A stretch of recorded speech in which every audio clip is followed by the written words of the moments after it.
Hello everyone. From this video, we are going to start a series of videos on basic Flutter widgets. As we have discussed in the previous, these basic widgets are usually used in building Flutter application.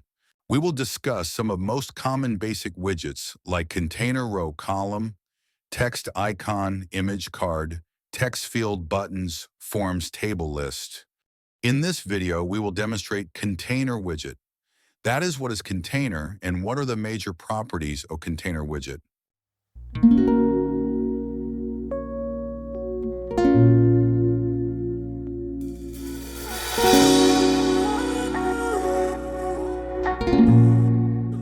Container is a single child widget used for the decorating, positioning, and sizing of its child widget.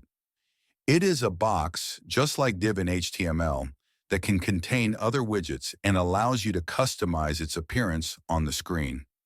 Container widgets has properties width, height margin, padding alignment decoration radius, border box shadow. Before start building container, let's check an example of container widget. You can see on the right side a container of 150 width and height align at center of screen with blue background and red border. Similarly, decoration box, shadow, and border properties are applied.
Mm-hmm.